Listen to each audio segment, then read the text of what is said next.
বিষ্ণু ইসলামের এক খাদিম ছিল মদিনায়, ছোট্ট বালক কিন্তু ধর্মে ইহুদি।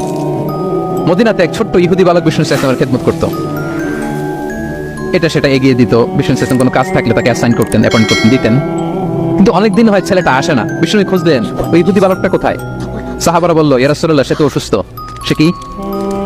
সে তো অসুস্থ। সেই বুখারীর বর্ণনা শুনেই বিষ্ণু ইসলাম তার বাড়িতে গেলেন। কার বাড়িতে? ইহুদির বাড়ি। আমরা মনে করছি শুধু মুসলিম অসুস্থ হলে ইহুদি দেখতে যাইতে হবে, এরকম আমরা ধারণা করে নিয়েছি। না, অসুস্থ হলে সেবা শুশ্রূষা করা, দেখতে যাওয়া, এটা মুসলিম অমুসলিমের সাথে সম্পর্ক না।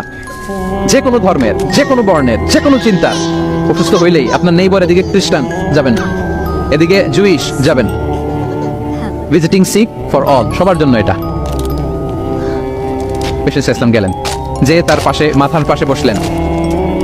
বসে তিনি বললেন, ইয়া গোলাম আসলিম, হে বালক, তুমি ইসলাম ধর্ম গ্রহণ করো। এতদিন খেদমত করছে, বলে নাই। অনেকদিন খেদমত করছে, একদিনও বলে নাই। একদিনও, আজকে বলতেছে। দেখেন, বিষ্ণু ইসলাম প্রপার টাইমিং এর অপেক্ষা করতেন সবকিছুর। আমরা অনেক সময় টাইমিং বুঝি না, কখন কি বলতে হয়, কখন কি করতে হয়, কতটুকু বলতে হয়, কোথায় যে থামতে হয়, এই কমন সেন্সটা অনেকের নাই। আমি তো হিন্দুদেরকে পাইলে ইসলামের কথা বলিই না, আমি যে তুমি শাহাদা পড়ো, এটা কখনো বলি না। আমি ইসলামের বিউটি শুধু তুলে ধরি, যে এটা এমন, এটা এমন, কিন্তু তুমি শাহাদা পড়ো এটা বলি নাই।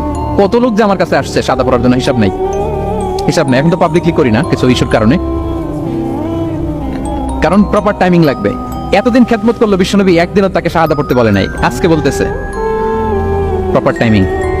যখন বিষ্ণু বললেন, ইয়া গোলাম আসলিম, ইসলাম ধর্ম গ্রহণ করো, ছোট্ট বাচ্চা ফানাযারা ইলা ওয়াজহি আবি, তার বাবার দিকে তাকালো, মানে বোঝাতে চাইলো যে বাবা আমি কি করব। তখন বাবা বলল, আতিয়া আবুল কাসিম। বিশ্বনবীর উপাধি ছিল আবুল কাসিম, বড় ছেলের নাম কাসিম, তো ছোটবেলায় মারা গেছে। বাবা বলল, আবুল কাসিম যা বলে তাই শোনো। কারণ এতদিনের ছেলের কাছ থেকে রিপোর্ট নিয়ে বুঝে গেছে তো এটা কে, এটা যে রাহমাতাল লিল আলামিন, এটা যে বিশ্বনবী, এটা যে দ্য লাস্ট মেসেঞ্জার, এটা বাবা মিলাই ফেলছে। বাবা বলে, আতিয়া আবুল কাসিম, আবুল কাসিমের অনুসরণ করো। বিষ্ণু বললেন, পড়ো আশহাদু আল্লা ইলাহা ইল্লাল্লাহ ওয়া আশহাদু আন্না মুহাম্মাদান আবদুহু ওয়া রাসূলুহু। ছোট্ট বাচ্চারা পড়তে আরম্ভ করলো, আশহাদু আল্লা ইলাহা ইল্লাল্লাহ ওয়া আশহাদু আন্না মুহাম্মাদান আবদুহু ওয়া রাসূলুহু। মৃত্যুর আগে সে শাহাদা পড়ে ফেললো। বিষ্ণু বললেন, আলহামদুলিল্লাহ, আলহামদুলিল্লাহিল্লাযী আনকাযাহু মিনান নার। প্রশংসা সেই আল্লাহর যে একটু আগে জাহান্নামী হওয়ার কথা ছিল, যার তাকে মুহূর্তের মধ্যে জান্নাতি বানায় দিলেন। ভিজিটিং সিক্স, অসুস্থকে দেখতে যাওয়া। শুধু মুসলমান হলে দেখতে যাবেন নাকি? যে কোনো ধর্মের, যে কোনো ধর্মের দেখতে যাবেন, হৃদ্যতা বাড়বে। একদিন বিশ্বনবী সাহাবাদেরকে বললেন, আজকে রোজা রেখেছো কে? নফল রোজা? আবু বকর রাদিয়াল্লাহু তাআলা আনহু হাত তুলে বলেন, আমি। বিশ্বনবী আবার জিজ্ঞেস করলেন, আজকে কোনো মিসকিনকে খাবার খাইয়েছো কে? আবু বকর রাদিয়াল্লাহু বললেন, আমি। বিশ্বনবী আবার বললেন, আজকে কোনো জানাজায় শরীক হয়েছে এমন কেউ আছে? আবু বকর বললেন, আমি। বিশ্বনবী বললেন, আজকে কোনো অসুস্থকে ভিজিট করে আসছে এরকম কি কেউ আছে? আবু বকর বললেন, আমি।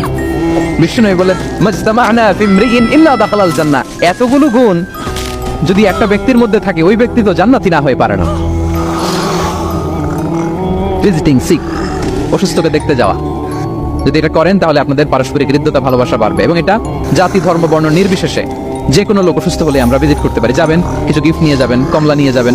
সাউথ আফ্রিকাতে তো দেখি আমি একেবারে ফ্রেশ ফ্রুট, সুবহানাল্লাহ। আমি যেখানেই গেছি কোনো ফরমালিন নাই, তাজা, টাটকা, ফ্রেশ, এত সুন্দর স্মেল, এত সুন্দর টেস্ট এটার, আলহামদুলিল্লাহ। বস্তা ভরে ফল নিয়ে দেখতে যাবেন, পাওয়া যাবে তো? বলেন তো, রাসূল সাল্লাল্লাহু আলাইহি ওয়াসাল্লামের সময়কালে ইসলামের সবচেয়ে বড় শত্রু কে ছিল? আবু জাহেল। তার ছেলের নাম কি কে বলতে পারেন? ইকরামা। ইকরামা অনেক যুদ্ধে মুসলমানদের বিরুদ্ধে ছিল, মক্কা বিজয় পর্যন্ত ইসলাম ধর্ম গ্রহণ করে নাই, অনেক সাহাবাকে হত্যা করেছে। রাসূল সাল্লাল্লাহু আলাইহি ওয়াসাল্লাম যখন